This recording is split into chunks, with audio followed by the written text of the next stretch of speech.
मुख्यमंत्री जरूर बोका समझ रहे होंगे, लेकिन झारखंड की जनता बोका नहीं है। सारा मुख्यमंत्री जी देश का पहला राज्य का मुख्यमंत्री हुए जो झूठा मुख्यमंत्री है। इस जनादेश का इस सरकार ने अपमान करने का काम किया है। अब वह राज बनाइए, 3 महीने के अंदर 1932 का खतियान लागू करेंगे। 4 वर्ष होने जा रहा है, 1932 का खतियान ये लागू नहीं। तो आप तो इस राज्य के बाहर लोग को नौकरी देने का काम कर रहे हैं। यहाँ के आदिवासी मूलवासी के जो बेरोजगार नौजवान, उनके भविष्य के साथ आप खिलवाड़ करने का काम कर रहे हैं। घोटाला घोटाला घोटाला ही घोटाला था। और सांच को आँच क्या, अगर आप साफ सुथरा है तो मामूली कोई घटना भी होता है जिला थाना में तो पूछताछ करने के लिए तो बुलाता है लोग को, तो ऐसा तो नहीं जाता वो। कोर्ट से मंगा कर आप बदले की भावना से कि हम चोर तो सब चोर, तो राज्य की जनता देख रही है कि ये रघुबर का पाप है, लेकिन सरकार इसकी बन गई। और मेरे ही छठा JTPC जो नियम कानून सम्मत था उस पर आपने नियुक्ति दी, क्योंकि वो जनता भी जानते कुछ काम उम तो किया नहीं। अब ये गुंडागर्दी करके, ठीक है, सत्ता का दुरुपयोग करके अब वो चाहेंगे किसी का आवाज़ बंद कर दे, तो किसी का आवाज़ कोई बंद नहीं कर सकता। आपने कहा था BJP NDA सरकार में बोलता मॉब लिंचिंग हो रहा। हमारे समय 2 ही मॉब लिंचिंग हुआ था, एक सरायकेला एंड रामगढ़। हमने फास्ट ट्रैक करा के सज़ा कराया था, और इनके रिजम में 4 साल के अंदर 23 जगह। डुमरी उपचुनाव में प्रचार प्रसार जोरों पे है। इस वक्त मेरे साथ पूर्व मुख्यमंत्री रघुवर दास जी हैं, राष्ट्रीय उपाध्यक्ष भी हैं BJP के। सर, ये जो कैंपेन चल रहा है, लोगों से जो मिल रहे हैं, क्या फीडबैक मिल रहा है? चूँकि 20 वर्षों से जो है JMM का एक तरीके से गढ़ रहा है डुमरी। देखिए, जो JMM का गढ़ है इस बार धराशायी होगा, क्योंकि जनता में काफ़ी आक्रोश है।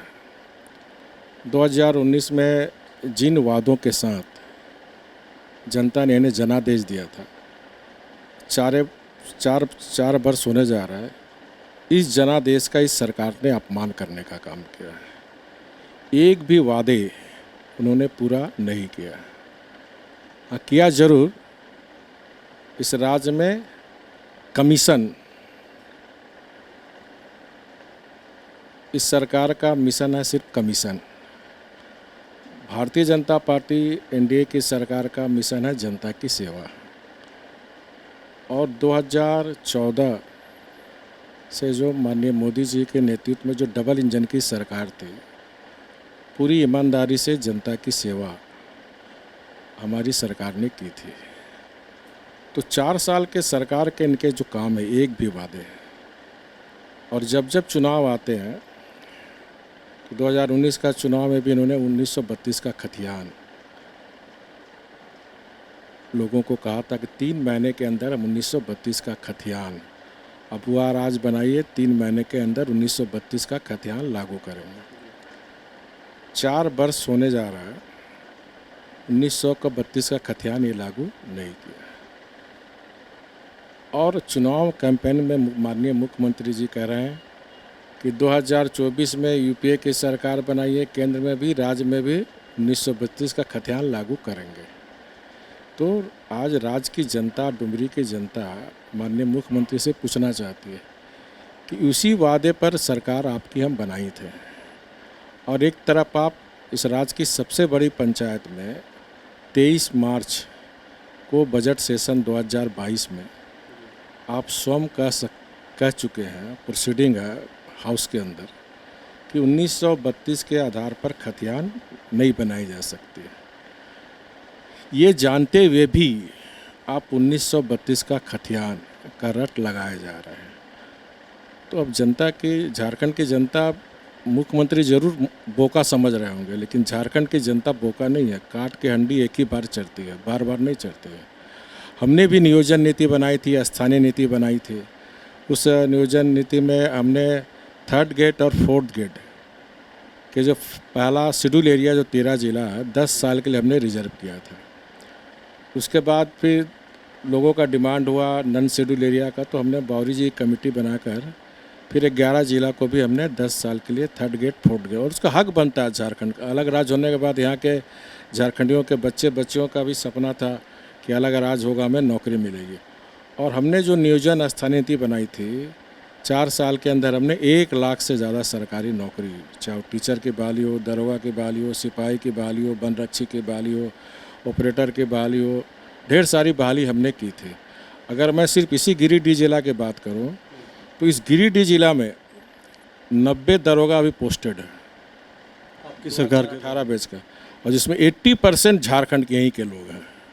उस समय सरकार ने लोगों को गुमराह किया कि सब बाहरी बाहरी नौकरी मिल रहा है, जबकि 95% आपको याद होगा, उसमें सदन में भी हमने प्रोड्यूस किया था कि 95% झारखंड के बच्चे बच्चियों को, चाहे वन रक्षी तो 100% झारखंड के लोगों को मिला, दरोगा हो, सिपाही हो। और ये नियोजन नीति जो 3rd गेट 4th गेट में हमने प्राथमिकता दी थी, सोनी कुमार के मामले में ये सरकार ने ये कोर्ट में एफिडेविट करके दे दिया हाई कोर्ट में कि बीजेपी एनडीए की सरकार ने जो बनाई थी वो गलत थी, जिसके कारण 3rd गेट 4th गेट में जो झारखंड वासियों के बच्चों के लिए किया था उसको ये सरकार ने गलत करार दे दिया, निरस्त कर दिया। इस सरकार के कारण अबुआ राज के 1932 के खतियान की बात करने वाले हेमंत सोरेन ने यहाँ के झारखंड के आदिवासी मूलवासी बच्चे, झारखंड वासियों के बच्चे के भविष्य के साथ खिलवाड़ किया। चूँकि 1932 का आपने जिक्र किया, चंद्रपुरा में एक सभा हो रहा था, वहीं पे मैं था, अभी मुख्यमंत्री ने ये बातें कही और उन्होंने कहा कि 1932 तो हमने लेकर के आया, पास भी करा दिया और आधे रास्ते तक ये सफ़र पूरा कर भी गया है। अब 24 में डबल इंजन की सरकार बनाइए इंडिया की और हम लोग इसको जो है लागू कराएंगे। देखिए, फिर मैंने कहा मुख्यमंत्री जी देश का पहला राज्य का मुख्यमंत्री को जो झूठा मुख्यमंत्री है। हमने भी नियोजन नीति बनाई थी, हमने भी स्थानीय नीति बनाई थी, हमने कहाँ केंद्र को भेजने का काम किया। यह संविधान ने हमें अधिकार दिया स्टेट को, हमें किसी के पास भेजने की ज़रूरत नहीं है। तो अपनी जिम्मेदारी को भूलो और हर दिन आप केंद्र सरकार के को कोसो, ये नहीं चलने वाला। झारखंड की जनता, फिर मैं बेवकूफ़ नहीं है, मैं मुख्यमंत्री से पूछना चाहता हूँ, हमने भी तो बनाई थी स्थानीय नीति, नियोजन नीति, न कोर्ट हुआ, न कचहरी हुआ, न कोई आंदोलन हुआ, आराम से सबको नौकरी मिल रहा था। आपके कारण 3rd गेट 4th गेट का नौकरी आज झारखंड के बच्चों से आपने छीना है। तो झारखंड की जनता आप समझ रही है, अपनी जिम्मेदारी को भूलकर हर प्रतिदिन हर काम के लिए आप केंद्र सरकार को कोसो। अब तो आपकी जिम्मेदारी क्या है? आपको संविधान ने अधिकार दिया कि आप अपना नियोजन नीति बनाइए, और आपने नियोजन नीति बनाई 3rd गेट 4th गेट को समाप्त करके 60-40 में। अब पूरे 60-40 में तो पूरा देश भर के लोग 40% में यहाँ आएंगे। तो आप तो इस राज्य के बाहर लोग को नौकरी देने का काम कर रहे हैं। यहाँ के आदिवासी मूलवासी के जो बेरोजगार नौजवान, उनके भविष्य के साथ आप खिलवाड़ करने का काम कर रहे हैं। ये राज्य के युवा लोग समझ रहे हैं इस बात को। एक सवाल जो आप भी आज उठाए अपने भाषण में कि ईडी के बुलावे से डर रहे हैं, पूरी बीजेपी ये बोल रही है, सरकार और मुख्यमंत्री खुद ये बोल रहे हैं कि उनको डराने की कोशिश हो रही है, लेकिन वो डरेंगे नहीं। मैं माननीय मुख्यमंत्री जी को याद दिलाना चाहता हूँ, यूपीए की बात करता है, जिसका नया नाम रूपांतर INDI है। तो 2004 से 2014 तक केंद्र में भी यूपीए की सरकार थी, राज्य में भी यूपीए की सरकार थी। उस समय केंद्र में झारखंड मुक्ति मोर्चा का एक प्रतिनिधि वहाँ केंद्रीय मंत्रिमंडल भी था। उस 10 वर्ष में क्या हुआ? कोल घोटाला, G2 घोटाला, कॉमनवेल्थ घोटाला, घोटाला घोटाला घोटाला ही घोटाला था। और यूपीए की सरकार, उस समय तो बीजेपी की सरकार नहीं थी, 72 जगह CBI ने छापा मारा था।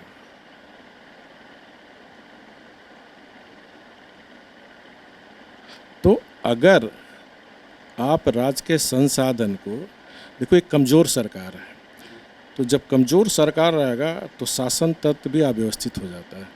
कमज़ोर सरकार में भू माफिया हो, चाहे अवैध जंगल की कटाई हो, चाहे अवैध खनन हो, चाहे शराब हो, इनको सरकार के द्वारा संरक्षण प्राप्त होता है। और झारखंड का बच्चा बच्चा आज जानता है कि ये जितनी अवैध खनन हो रहा है, जो शराब घोटाला हो रहा है, कि इसके पीछे कौन है, झारखंड का बच्चा बच्चा जानता है।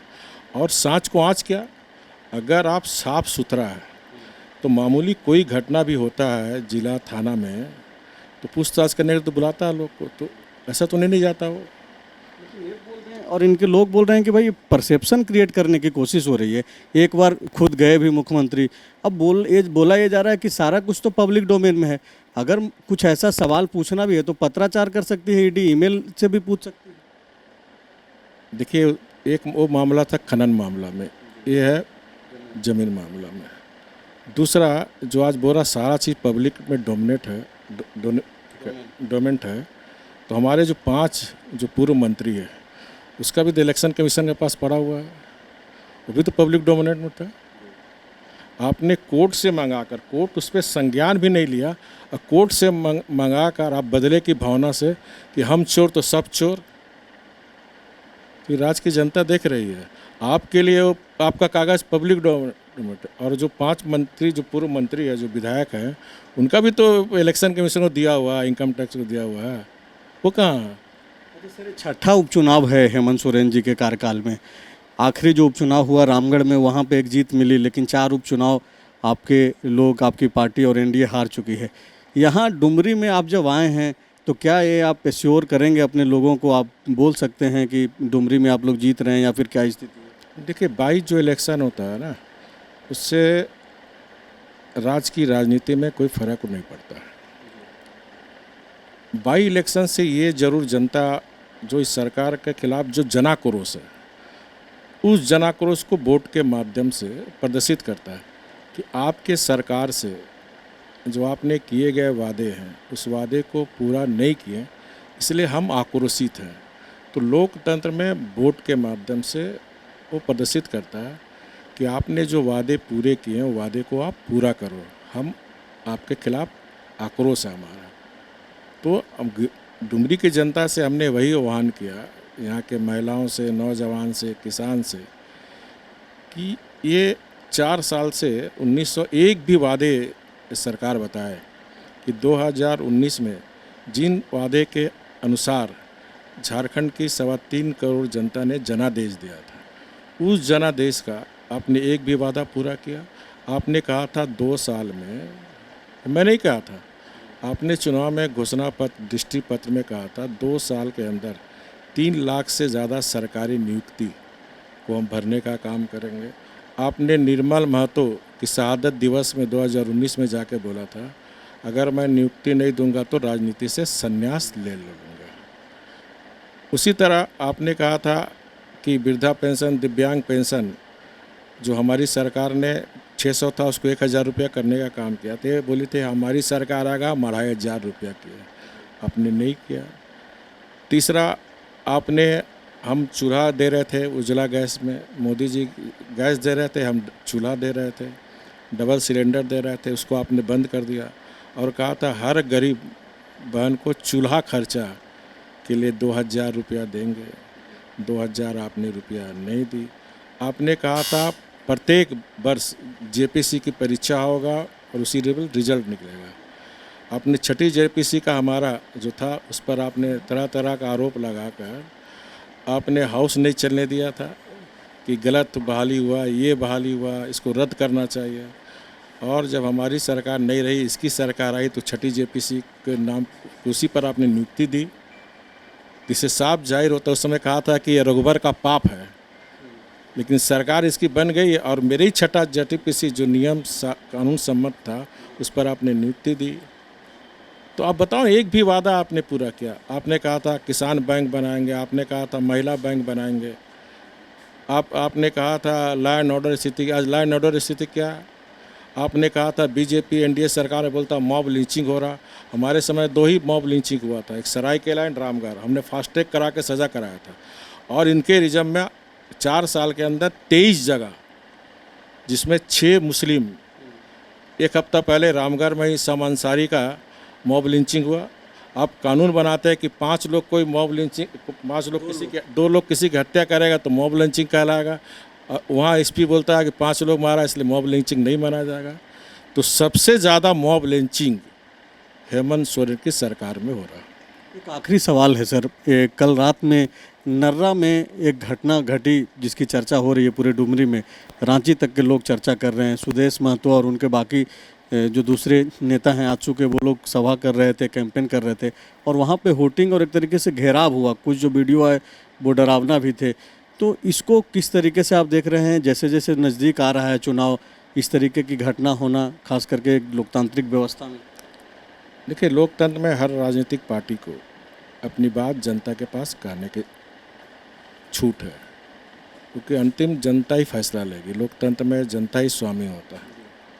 लेकिन कोई सत्ता के बल पर, बाहुबली के बल पर अगर सत्ता या फिर जनता को डराने धमकाने का काम करेगा, कार्यकर्ता को डराने धमकाने का काम करेगा, तो जनता, हमारी लोकतंत्र में जनता इसे बर्दाश्त नहीं करेगी। तो सत्ता और बाहुबल और धन बल का डुमरी की जनता इस सब घटना को देखकर और आक्रोशित होगा, क्योंकि वो जनता भी जानती है कुछ काम उम तो किया नहीं। अब ये गुंडागर्दी करके, ठीक है, सत्ता का दुरुपयोग करके, अब वो चाहेंगे किसी का आवाज़ बंद कर दे, तो किसी का आवाज़ कोई बंद नहीं कर सकता है। लोकतंत्र है, ये राजतंत्र नहीं है। ये बात का ध्यान सत्तारूढ़ दल को, सत्ता आती रहती है, जाते रहती है।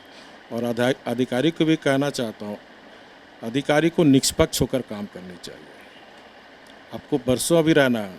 हम और राजनीतिक दल तो आएंगे जाएंगे, लेकिन जो प्रशासनिक अधिकारी है उसको बरसों यहाँ सेवा देना है। तो इस बात का ध्यान में रखे, निष्पक्ष होकर, जो गलत है, सही है सही है, तो निष्पक्ष ढंग के उस घटना की पूरी जांच होनी चाहिए। जो भी दोषी है उसकी अविलंब गिरफ्तारी होनी चाहिए। और जबकि चीफ इलेक्शन कमीशन ने कहा कि चुनाव निष्पक्ष होनी चाहिए, चुनाव शांतिपूर्ण में होनी चाहिए, जगह जगह बोर्ड लगा रहे हैं, आह्वान कर रहे हैं, इसलिए चुनाव आयोग से भी मांग है इस तरह की घटना की पुनरावृत्ति ना हो। और झारखंड मुक्ति मोर्चा के लोग को भी मैं कहना चाहता हूँ, गुंडागर्दी के बल पर लोकतंत्र को नहीं दबाया जा सकता। शुक्रिया सर बातचीत करने के लिए।